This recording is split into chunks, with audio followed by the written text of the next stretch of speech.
This back and forth between Luffy and Kaido at this point feels unending, but Luffy, with one hand clutched onto Kaido, certainly intended to change that, as the other would become a titanic fist emerging from the storm clouds above, coated in armament haki, and rippling with waves of conquerors. What would surely demolish the entirety of Onigashima in a single blow, so it was left up to Momonosuke to move the location out of the way. A feat which the boy has repeatedly deemed to be impossible. Yet as he thought back to his beloved family, and in particular, the words of his late mother as she believed he'd be able to revive their clan in the future, Momonosuke rammed his head into the location. Now, whether or not this was just a desperate attempt, an act of frustration, or the wake up he needed to get the job done, for now we don't know. They've been talking about the prospect of him doing this for months now, so hopefully it ends up actually happening soon. But yeah, Luffy and Kaido were back at it again on the precipice of another major clash, and in preparation, Kaido would acknowledge the hulking fist of Luffy and swear to take it head on. From which point he would begin to make use of the flames exuded from his mouth in a whole new way as he spoke of how Wano's hero had burned to death 2 decades prior. This new state of Kaido saw him completely enveloped in incendiary flames as he echoed the sentiments of the people in their desperation for the appearance of glorious saviors in the face of such a lawless status quo. Now, as Kaido heated up to this crazy extent, Luffy would actually loosen his grip and recoil from the heat. And as he blew on his hand to cool it down, Kaido would double down on his promise not to evade.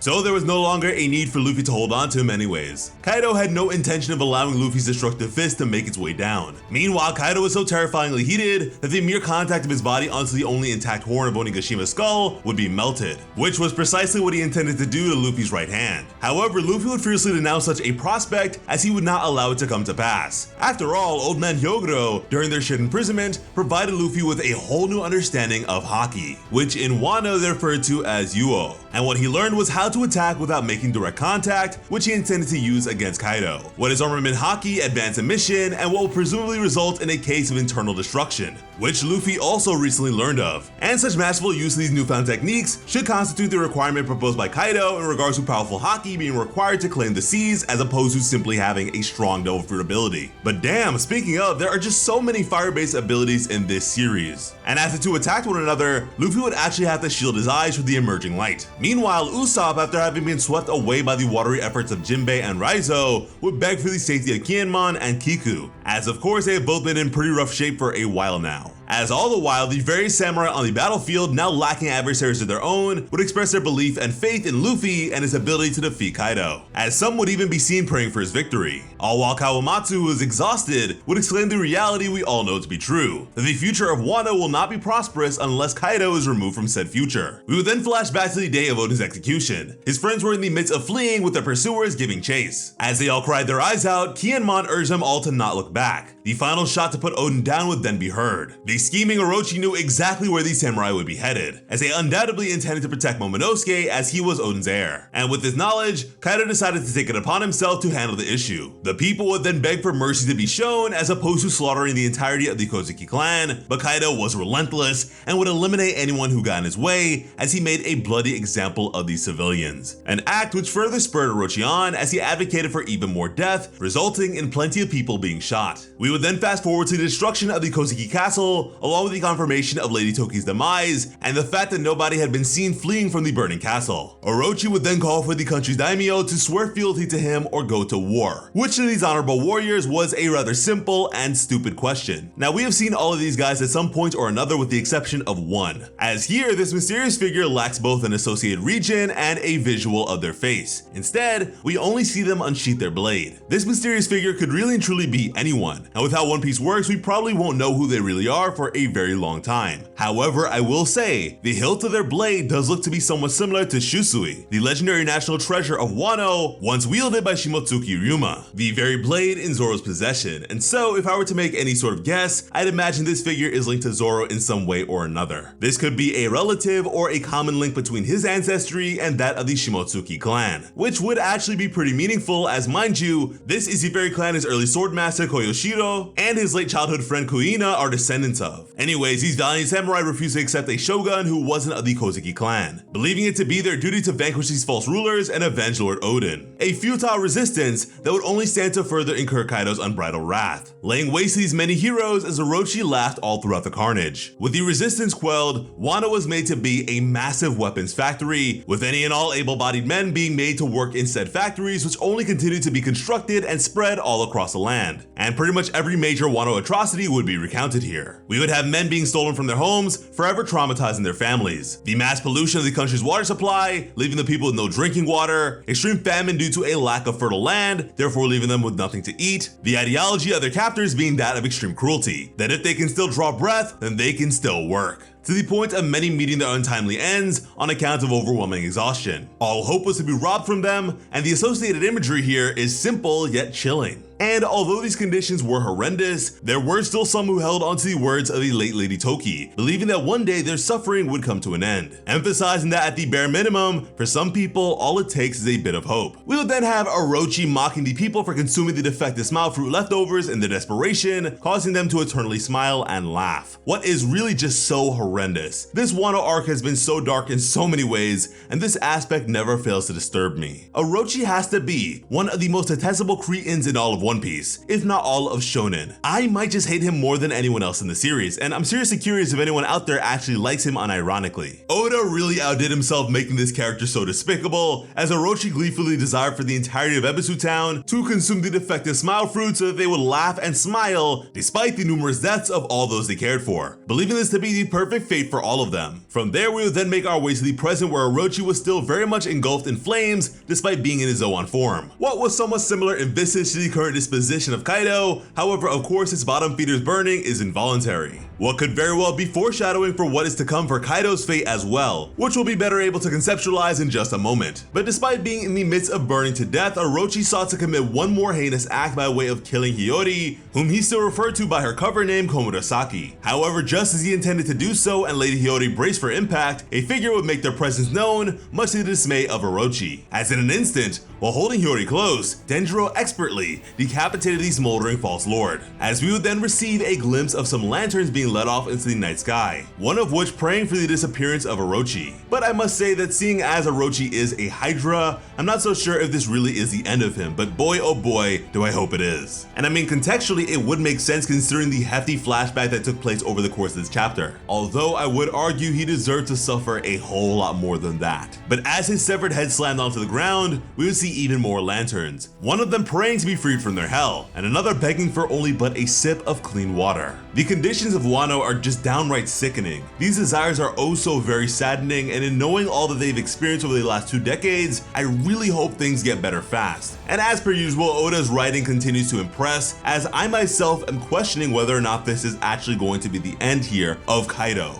I mean, despite that conclusion predictably seeming to be the case, there are actually instances and inklings that incline me to believe otherwise. And truly, no matter what the case ends up ultimately being, the sheer fact that I have to debate that to myself says a whole lot. But Luffy, as he would be savior of these people, was in the midst of clashing against Kaido in what for the moment at least, appears to be an all or nothing final display from both of them. It doesn't seem like there will be any more interruptions or interventions during this fight between Luffy and Kaido, and so, with Luffy being ever so confident in the fact that he will end this fight if he is able to land this punch, then I am inclined to believe that he will land the punch. And by landing it, I don't mean actually physically touching him, I mean by using haki. Because if he doesn't, if he fails here, then he loses an arm, which I don't imagine he's going to do. At least not right now. But beyond landing the punch, the question becomes, will it actually end Kaido? But I suppose if Momonosuke is able to move Onigashima out of the way in time, then by making impact, Kaido is bound to land in the water, which will spell disaster for him considering he is a devil fruit user. But I am curious if you believe this is it or not, so let us know in the comments. As always, I am Sliceable Otaku. Thank you all so much for watching and have an awesome day. I love you.